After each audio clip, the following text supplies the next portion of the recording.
This is the Russian Dynamite, Masha Slamovich. Becca here. This is not America's Sweetheart, Davian. It's Billy Starks. And the super fly guy, Trayvon Jordan. This is the fly side flyer, Jalen Brandon. Hardcore Princess, Jules Malone. Hi there, this is the Bubblegum Princess, Alexia Nicole. This is the Brazilian Wonder Woman, Christy Jane. This is the baddest black belt, Chennai Kai. This is Kid Bandit. The smash hit, Joel Bateman. This is Robin Renegade. Cody Hawk. Brutal Bob Evans. And you are listening to Wrestling with Entertainment, one of my favorite podcasts in the whole wide world. This is Emilian Lewis. I am the apex of Scandinavia, and you're listening to Wrestling with Entertainment.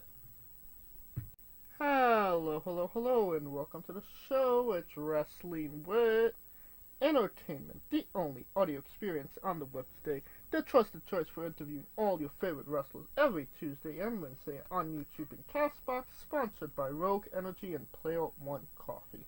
I'm, of course, your host, James J., and it's a great day for wrestling, because we are wrestling with the apex of Scandinavia, Emilian Lewis.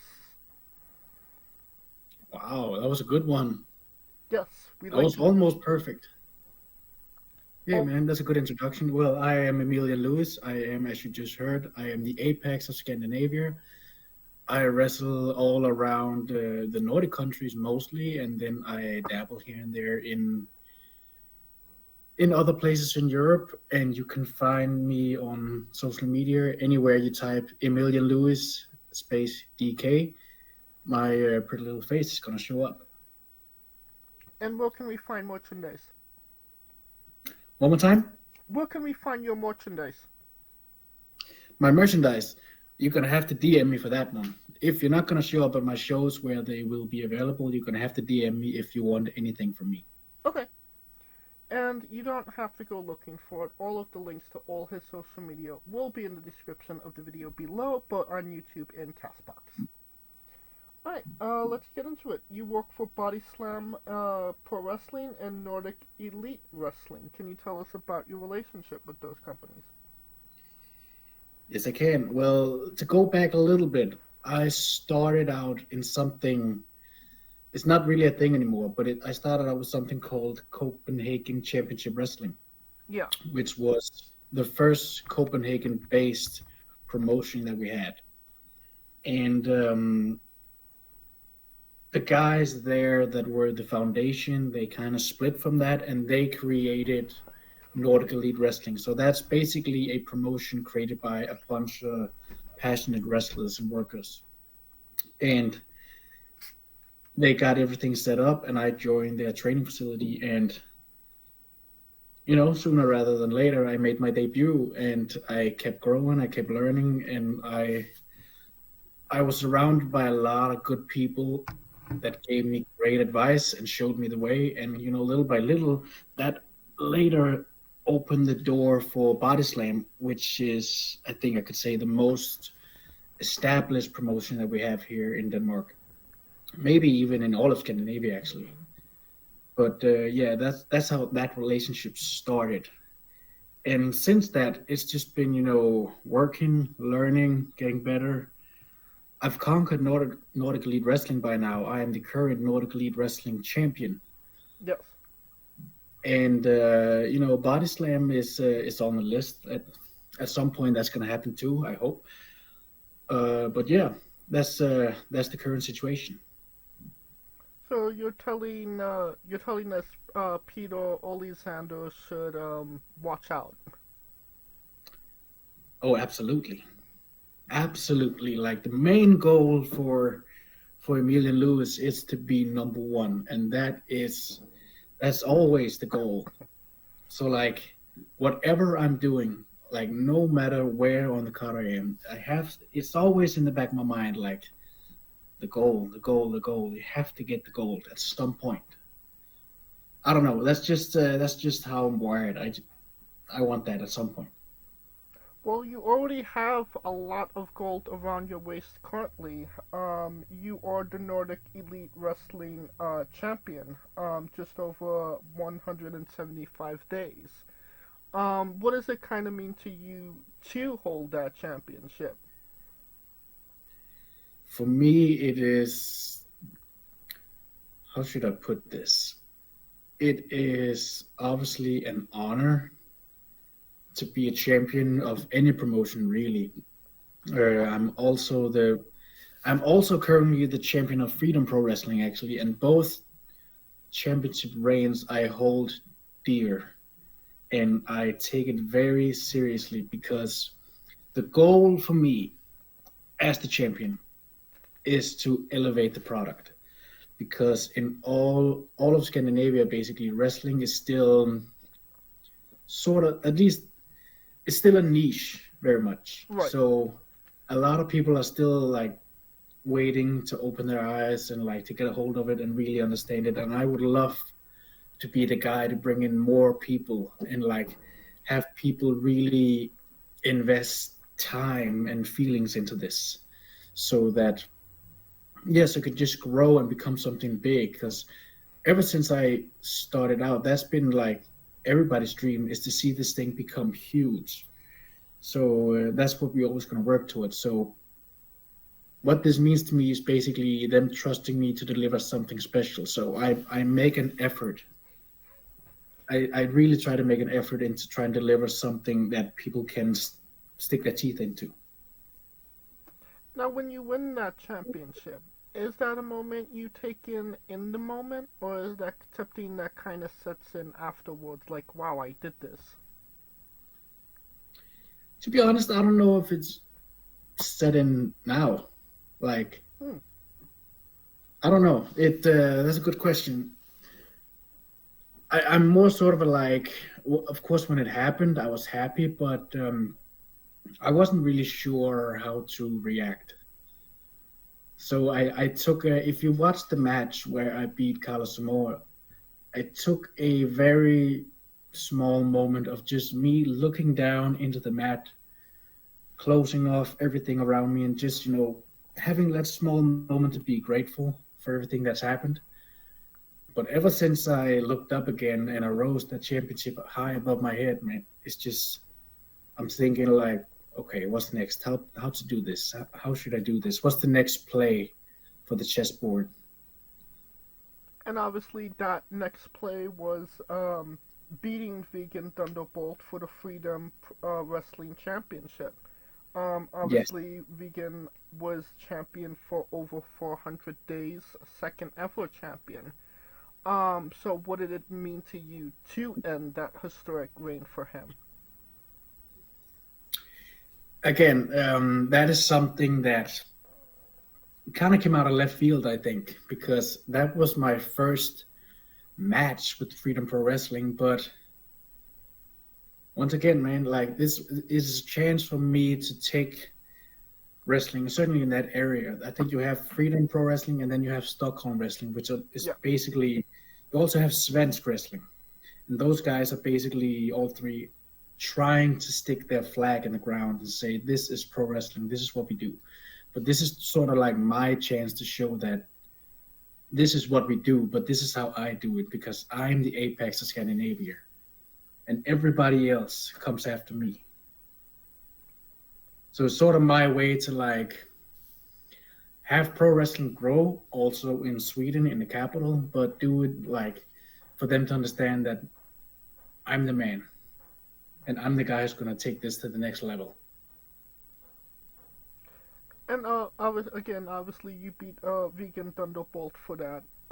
Another name when it comes to the Scandinavian area.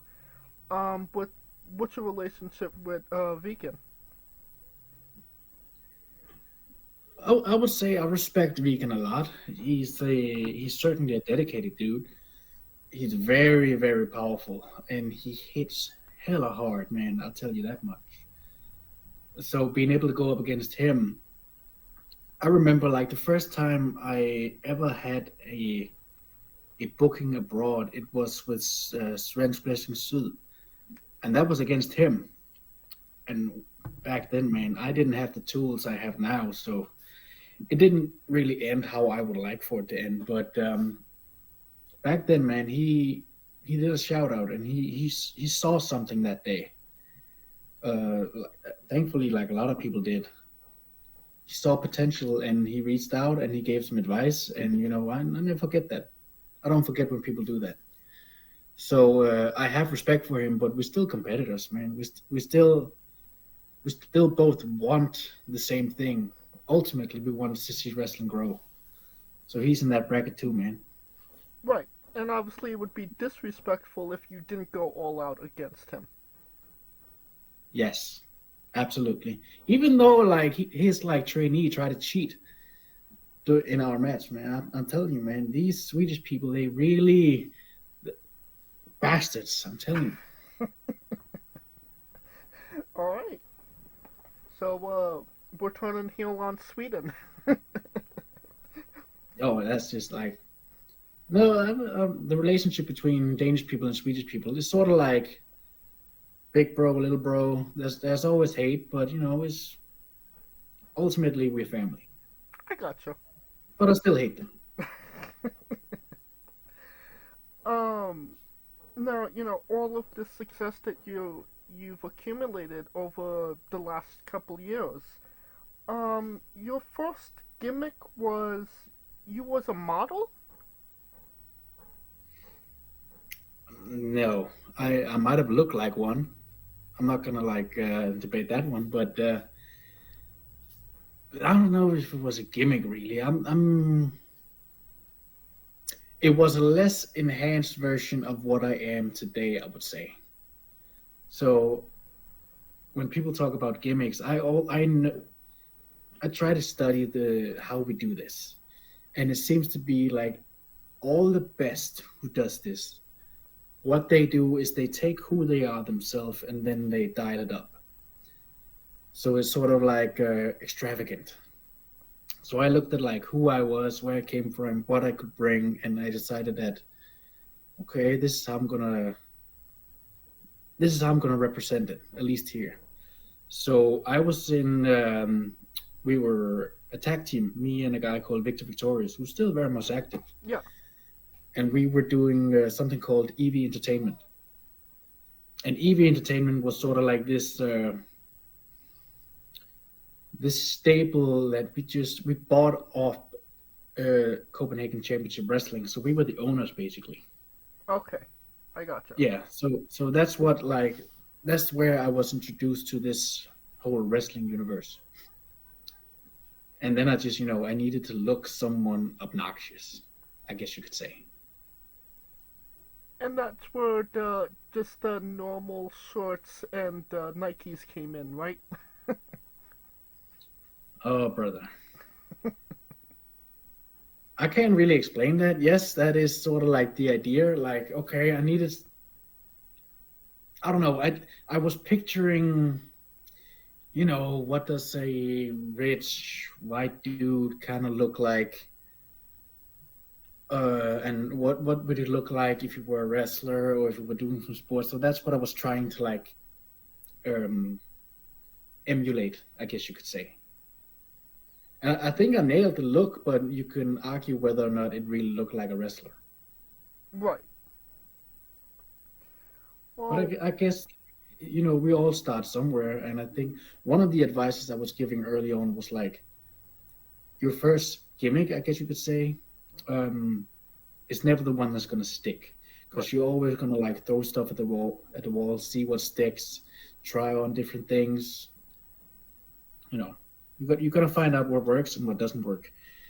And when I made my Nordic Elite Wrestling debut, I knew I had to change things up. And that's when that was the first time I changed the gear, sort of. Right, and starting to evolve into what you are now. Yes, exactly. Now, could you tell us about wrestling in front of 5,000 plus at I believe I'm going to butcher this horribly, the Rookslide Festival? It's called Roskilde Festival, actually. It's the biggest festival in Northern Europe, actually. So now that we have that out the way, once again, we need to go all the way back to the CCW days. So when I started, management were different, the ideas were different, the visions were different, but one thing was clear. Everybody wanted to perform here at this festival because this is where all the big names are made. But back then, when I remember when I said that, oh, could we do this here? They said, oh, that's never going to happen. We talked with them, it's never going to happen. But then, little by little, as wrestling in Denmark evolves and becomes better, and the management becomes better, and everything becomes sharper, the right timing and a little bit of luck, it happens. So I was the first match versus a guy I worked with a lot called Hunyadi Tamas.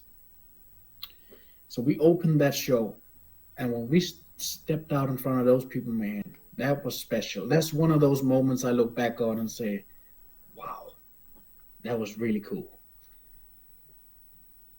And I remember, behind Gorilla, I'm just let's say my opponent, he does the first entrance. So he's the first guy they see. And then behind me, one of the bookers, one of the management stands there I wonder if these people are gonna like you or if they're gonna dislike you. But man, when my music played and I step out there, the boos were unreal. That was so fun.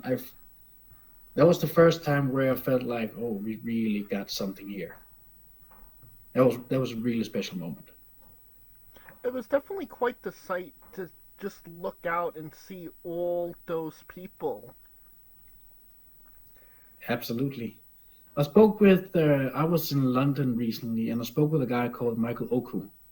Oh, yeah. He recently performed in Mexico in front of, I think it was 16,000 or something like that. And his reaction was like, at some point you stop seeing people because you keep looking up and it just keep being more and more people. And at some point they're just going to turn into a blob or something. So it almost felt like that, where you look up and oh, more people. There's more people over there. But, we did a show with Body Slam not long before the Roskilde show called Distortion, which is a very big, street party, a 5-day party going on in Copenhagen. Right. And there we had, thousands of people as well. That was the same feeling, man. This is just, something that we dream about, but we can't really hope too much because this is such a fragile little thing still. But when it happens, man, it's just special. And I'm one of the lucky guys and girls, one of the lucky few that gets to experience this because I work both places. So yeah, I'm grateful for that. And, obviously, wrestling in Denmark, it's still growing.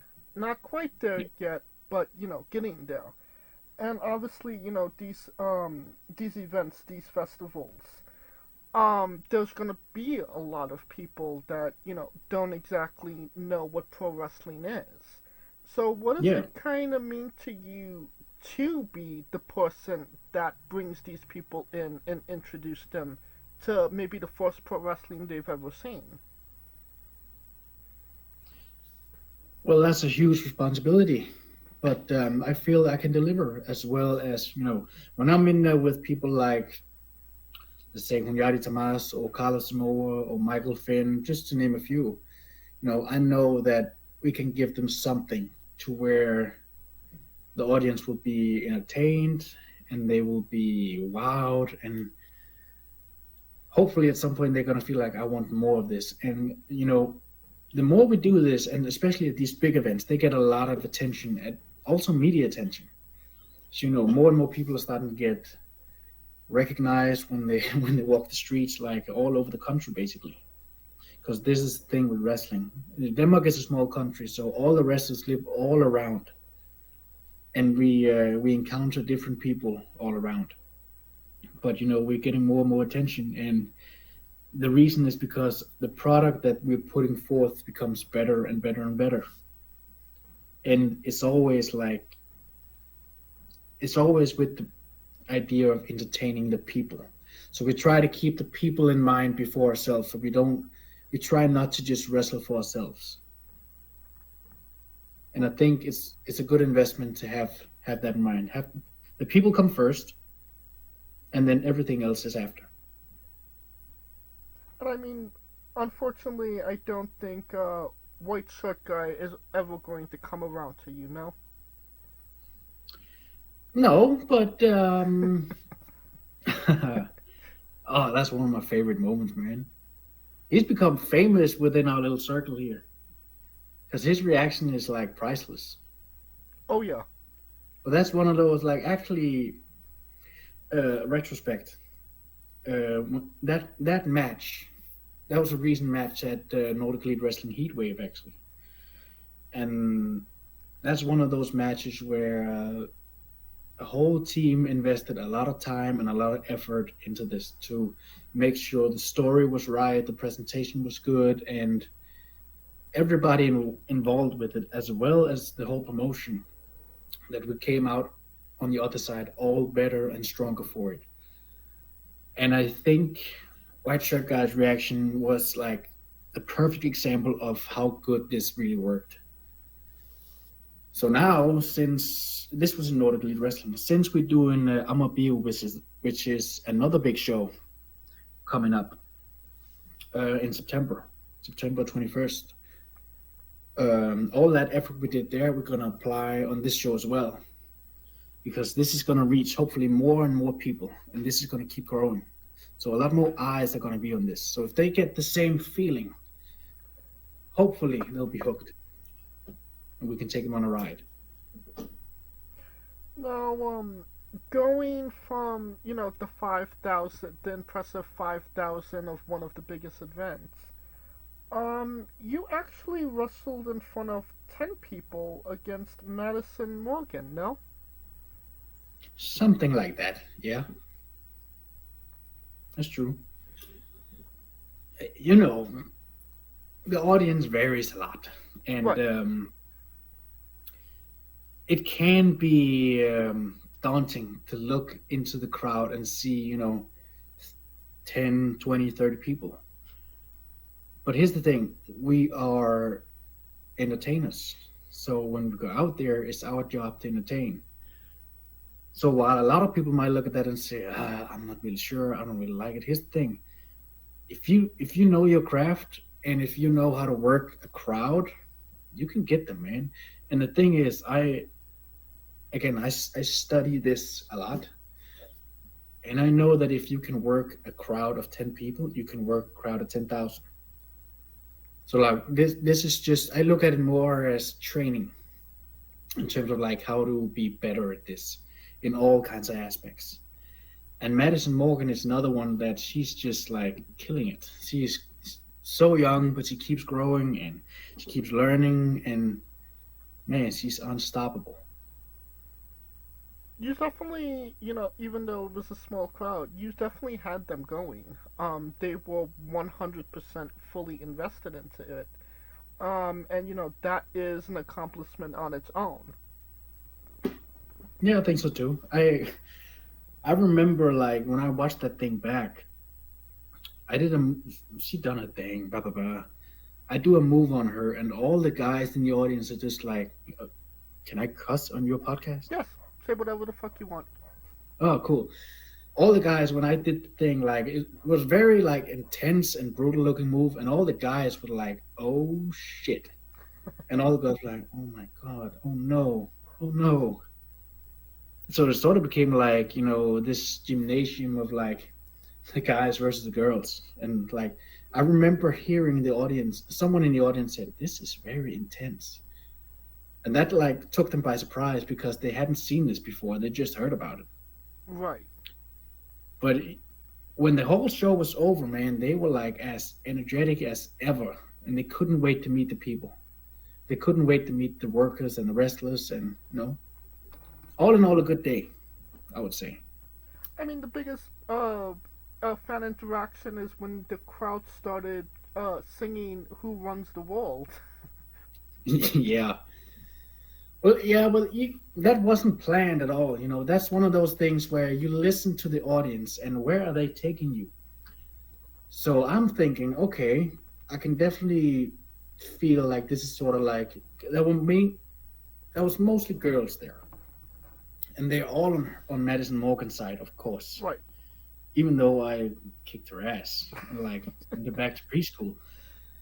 But you read the room and you feel like, okay, what's the vibe in here? Okay, this is boys versus girls. And there's this song, this anthem that all the girls sing. So if I pull that up, they're gonna passionately be with it. They're gonna sing along, and they did. And that's crowd work, and that's how you get the best out of that type of situation. I like the term making chicken salad out of chicken shit. I think this was one of the situations. Definitely. And it's nice to see that Beyonce is indeed universal. Yeah, absolutely. Queen Bee. Now, can you actually did some training and work for WXW. Can you tell us about your experience working for WXW? Of course. Well, we got to go back a year or so. There's one of the guys back here who was like, that's a really good place. We have to go there. I was like, okay. And I had no idea what to expect. No idea. But we went for a week of training, and then we watched, what's it called? 16 Karat Gold, which is one of the biggest events in wrestling in all of Europe, where all of the best show up and they do their thing.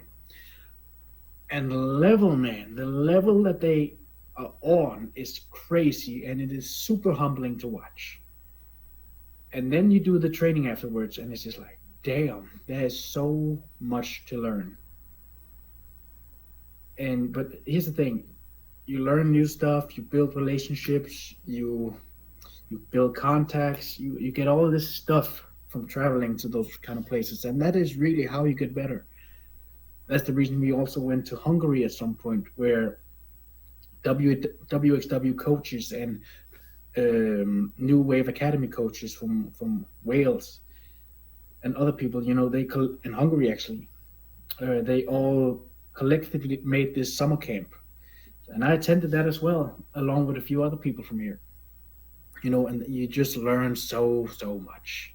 They are a wealth of knowledge, and sometimes you can't get it if you stay within your own bubble. You have to travel. And because of that, I got the chance to work on the WXW Academy shows. I believe that's one of the reasons why I did that. And again, you have your match like you would, but then you get instant feedback basically from some of the best coaches in all of Europe. And again, you learn, you live and you learn, but it's so valuable, that stuff. I can't recommend it enough. Now, obviously, wrestling is a little bit more developed in Germany than in Denmark at this point. What did you kind of see crowd-wise the difference was? Well, in Scandinavia, we're actually really spoiled. Spoiled in a way where, because this is not wrestling fans per se, but they're still here to be entertained. So they will give you everything they have because they're just here to have a good time. But in Germany or in the UK, some place like that, the audience is much more educated. Right. Meaning that they've seen a lot of wrestling, man, and they understand the stories and all this. So you really gotta work for these people. And what you bring better be special and better be good, because a certain audiences are unforgiving. If you fuck up, they'll let you know. Right. Or they might not even say anything. And if they're not gonna say anything, that's when it becomes shit. So, there's a lot of differences between crowds, even like depending on like the country or the city or the time of day. It can all change, but that's part of like the learning curve, I would say. Like you have to work with different crowds because you got to find out what really works. Because I can do one thing in Copenhagen and it can get a huge reaction, and then I can do the same thing also in Copenhagen, but like instead of like in the evening, it could be in the afternoon, and it will get no reaction. And then it's completely different in Germany. So you have to figure out what works most of the time, and then that's where you build from. I gotcha. Now you mentioned Hungary as well. What was that experience wrestling in Hungary? It was a really good experience. Again, you were surrounded by a lot of peers on different levels, some below, some above, some at the same level, and then you have all these coaches and all this knowledge that they're just spraying on you. So again, it wasn't overwhelming per se, but it was a lot. It was really fun. It was also really tough in certain areas because the way that they train is different from what we do back here. But when it comes to training, we want to learn as much and then take it with us, basically, Right. so that what we learn can trickle down into our own trainees, so the whole thing here can become better. That's basically like a lot of the best back home here. They've learned a lot of their stuff abroad, and then they take it and then they apply it not only in matches but in the training facilities, and that's how we all grow collectively. But yeah, Hungary was just fun, man. And the shows we did there, I did a dojo show, and then we did Passion Pro Wrestling at the Bellaton. Great locations, man, and it's different, but it's still fun. And I built some good connections and some friendships on that camp, and that is also partly what got me an opportunity in Wales. And I dare ask, what are you eating in Hungary? Oh, we ate. What the hell was it? There's some kind of bread. I only remember the bread. I remember nothing but the bread. Some kind of bread, white bread with like fried with some eggs. I don't know. I don't remember the food. I only remember the wrestling. I mean, it must have been really good bread if that's the thing you're taking back with you. Not at all. Not at all. It was not good. Interesting. It was like it was passable, but it wasn't like. I don't think anybody ever will say, "Oh, this is my favorite bread ever." All right, fair enough. Yeah, it is what it is. We didn't come for the food, so fuck that. Now it's time for a bizarre adventure. You're a pro wrestler that goes up and down the roads, and weird, crazy, and bizarre things are bound to happen. Can you tell us a road story that fits that description? A road story. Sure. One of my favorite road stories is when we were 4 people in a car. It was me, Hunyadi Tomas, Madison Morgan, and Von Vertigo from Canada. Oh, hell yeah. Yeah. So, okay. We're in Copenhagen. We're driving to Malmö, Sweden. So we got to cross the border. Now, normally the relationships between Scandinavian countries is pretty good. So usually there's no trouble and you can just like drive in and out. Usually. But Vaughn is like, he's used to the Canadian border and the US border, and that's not smooth by any means. It is not. And no, it's not. And it can cause trouble, and you don't want trouble when you're heading to a wrestling show, when there's a live audience waiting for you. But we were all like, oh, don't worry about it. It's going to be fine. There's no problem, no issues, no nothing. And then, this day in particular, the police are actually there. and they're just, doing a routine check. So we've been stopped. There's no problem. It's me in the front. I'm driving. And then Madison is next to me. And then you have Von Vertigo and the Hungarian in the back. And, they're looking in the car. And they're like, what the hell is this? This is a weird bunch. And then we're all like, can we see your passport? And we're like, sure. And the only one who didn't have a passport because it was in the back of the truck in a suitcase was the 16-year-old girl. So now this police officer is looking into this car. Oh no. And he's wondering, what is this 16-year-old girl doing in a car with a 20-some-year-old Canadian, a 20-some-year-old Hungarian with a missing tooth, and this Danish dude. So he's like, okay, when he's done talking to me, he keeps our passport. He just walks across the car. He asks her, roll down your window. And he just, he's just very slowly coming down, asking her. And she's very giggly, which didn't help at all. Very girly and giggly. So he's like, do you know these people? Yes.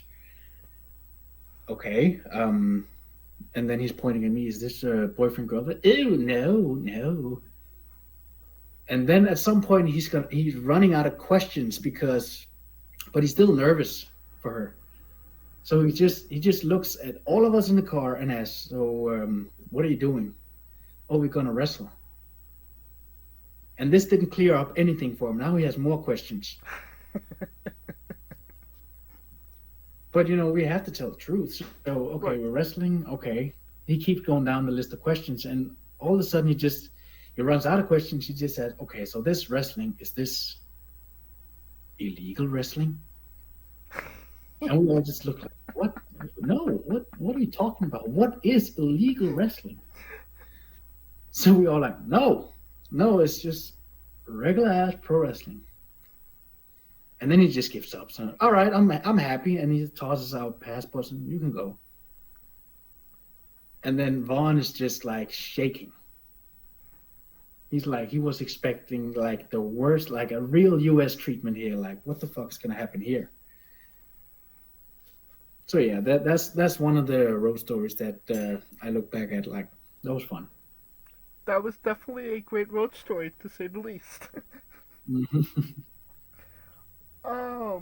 Maybe another interesting story. You tell me. Can you tell us about putting a hanger on Stanislaus' head? That's just messing in the back, Stanislav has a weird haircut, to be honest. Just a very unique look. And that hair is just pointy as hell, and his hairspray is strong as hell, and his smell is too. But anyway, you just, how do you pass the time before it's your turn to go out there? So, hanger, that's his head, put it here. And it actually stayed on for quite a while. It did. So, yeah, I don't know. That's just me messing. I like to mess with people. Obviously Stanislav, one of the other established names in Scandinavia. What's your relationship with him, other than messing with him? We laugh together, basically. Like, he's a fun dude. He's a unique character. I like the way he works in the ring, basically. He is not about a whole bunch of flashy stuff and fancy things. He's just here to have fun. And he's one of those guys, man, who I think he's been doing it for 16 years or so. Yeah. He's up there in the years, but he knows what works for him, and he has fun. And he will stay, and he's a bad dude, but he'll take pictures with people and have some fun with fans, and he's just enjoying the ride. But he's one of the guys that established Freedom Pro Wrestling a long time ago. Oh, yeah. Along with Vegan, actually. So, what they did, I would love to build upon and help grow. Well, you got the gold to prove it. Oh yeah, absolutely. Now, here on Wrestling Wit, we'd like to say everybody is nerdy about something. Everybody fanboys or geeks out about something. What is something that you geek out for, you're nerdy for, fanboy for? That is such a weird question. I have no clue. Pro wrestling, I think. If people ask, if you ask anybody in my life, like, what do you geek out? What does Emilian Lewis geek out about? They would all say, "Oh, pro wrestling. Like, this is my shit." So, if you ask, like, what do I appreciate? What do I study? What do I think about? 24/7 is pro wrestling, and there's all sort of aspects from it. It's not just what I do, but genuinely what goes on. What works, what doesn't work. This is my thing. I gotcha. Alright. Let's get into the colossal question. Let's say they're making a movie about you. Every movie has a soundtrack. What would be the first 3 songs on your movie soundtrack? The first 3 songs? Yes.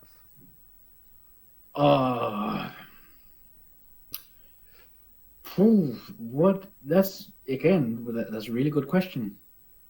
I like a lot of different music, man. Like, I really vary when it comes to genre, so I guess it depends on what kind of story we want to tell.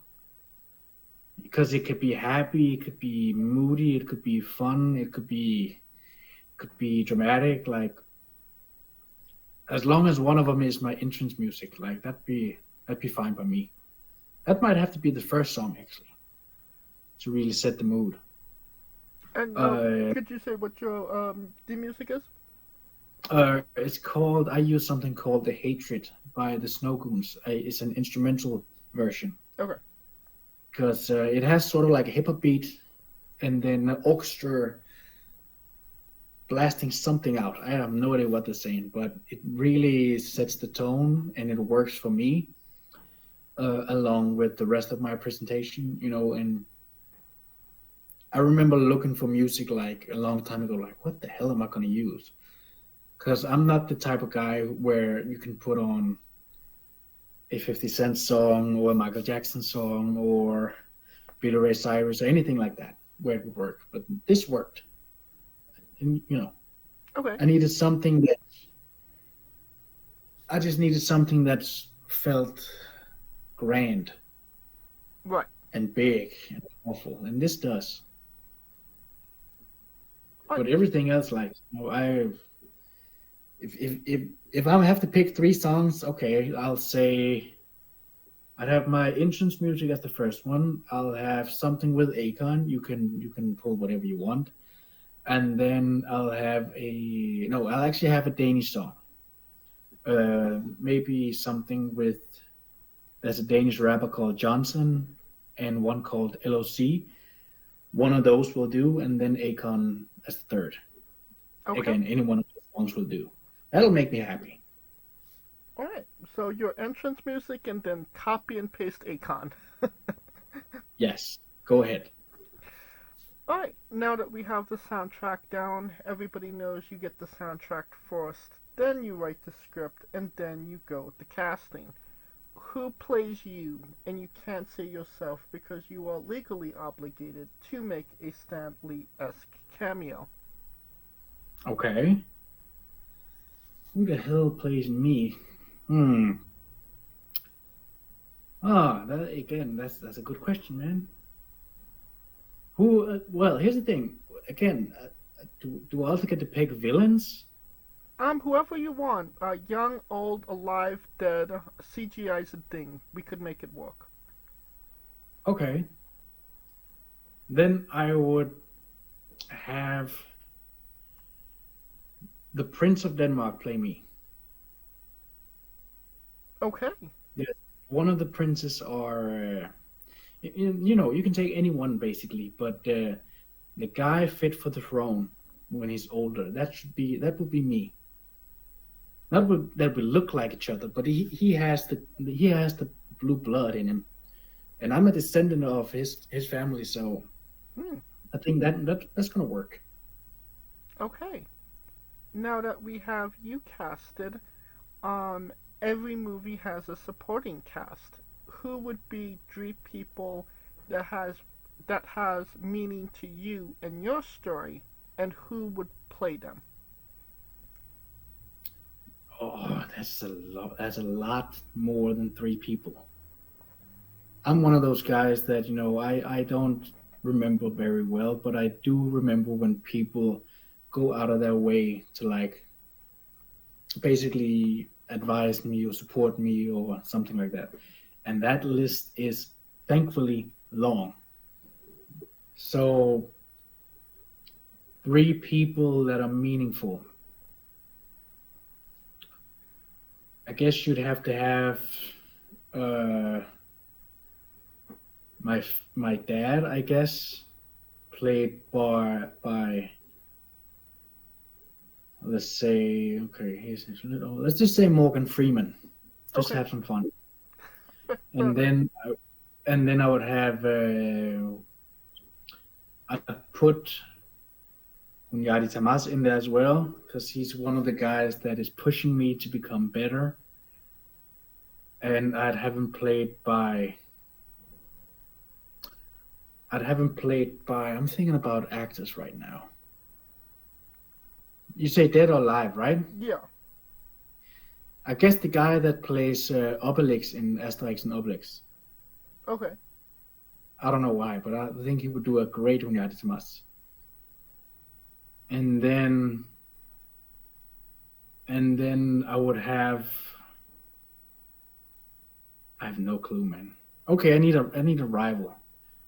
I guess I'd have a third person be my greatest rival, and that could be. That could be Vince McMahon. I think that would be fun. This is a weird movie, but I think it would be a lot of fun to make. It's definitely sounding like a blockbuster, to say the least. Oh yeah, you're asking a lot of questions when you read the title here. And you could pre-order the tickets now. Yes, go ahead. Be my guest. Now, Cost you $1,000. Now, onto a controversial subject. Pineapple on pizza. What's your stance? No. Well, I don't want it, but I don't mind if people eat it. I don't care what you eat. So, but I don't like it. I don't want it. Okay, so you're very anti-pineapple on pizza. I like pineapple next to my pizza, but I don't want you. I don't like the idea of a pineapple on a pizza because it ruins the pineapple. I like the pineapple, cold, as it is, maybe in a drink or something, on a fruit salad, whatever, but I don't want it on my savory stuff. Like, keep that to yourself.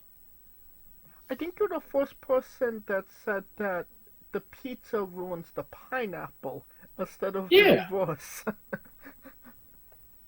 It does. It really does. Like, why would you warm up a pineapple? I agree with that. Alright, what's your spirit Pokemon?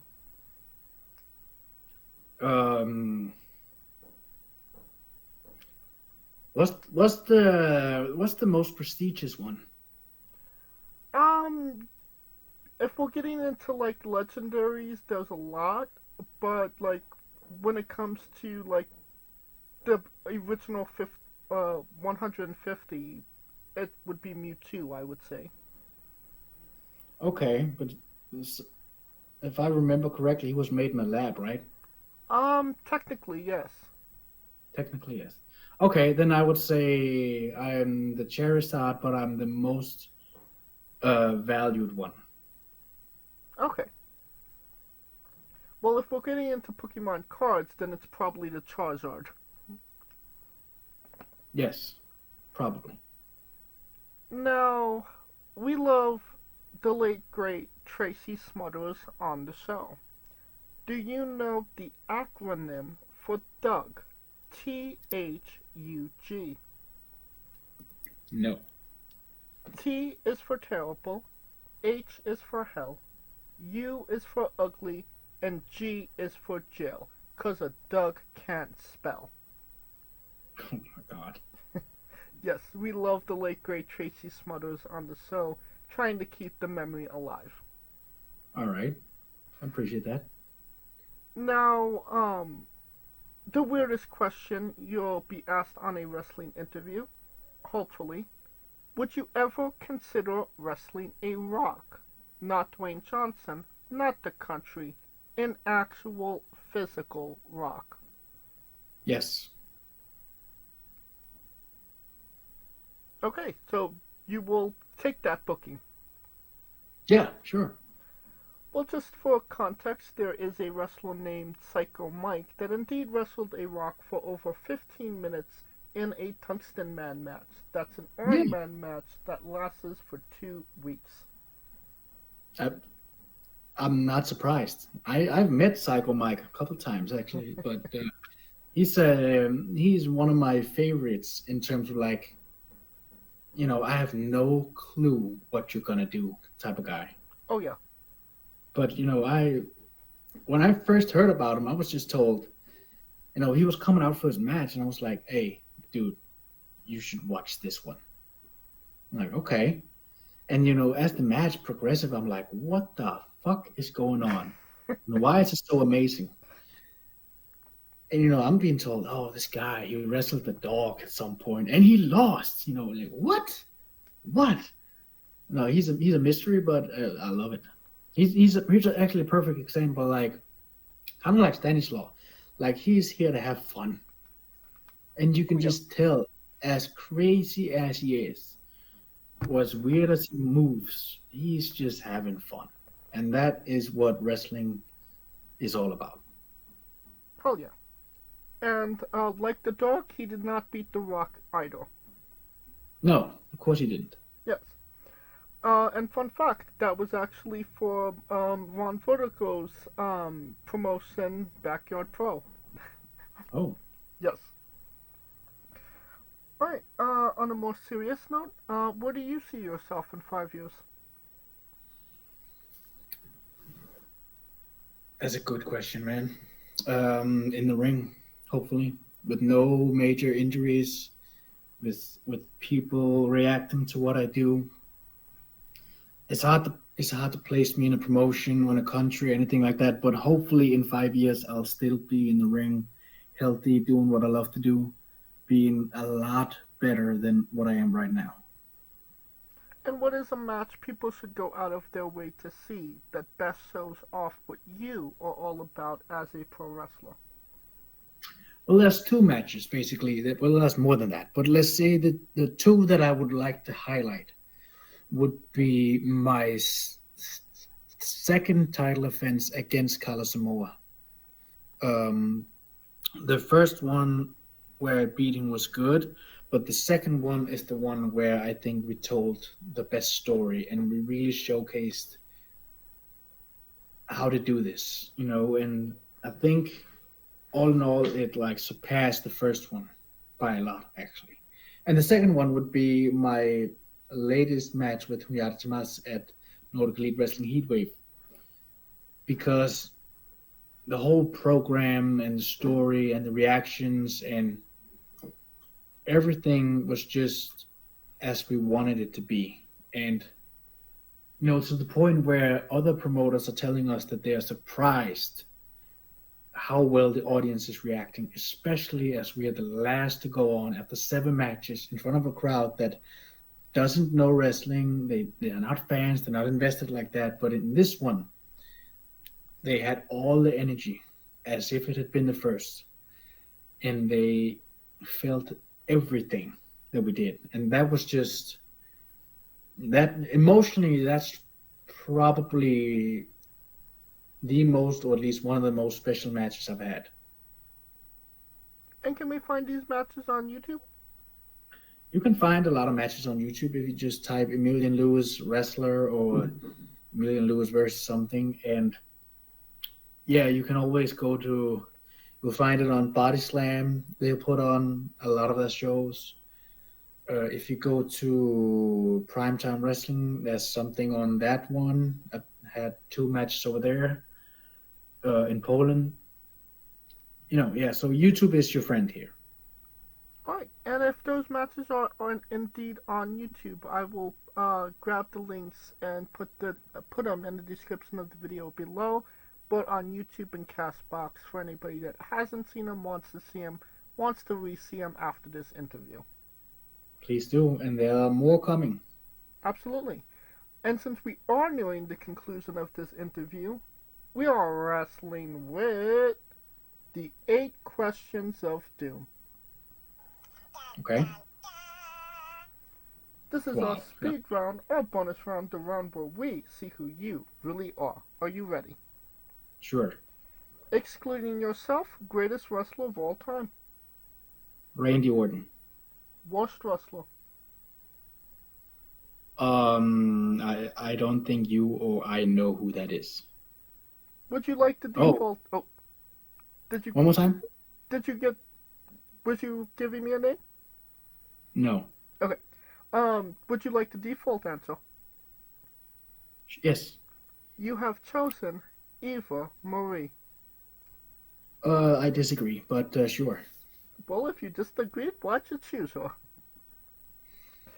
Well, here's the thing about wrestling. Let me just come back to that. Eva Marie got reactions for what she did, and had she not stopped in her second run, the reactions she was getting, just the anticipation of seeing her again, was enough to lit the audience on fire.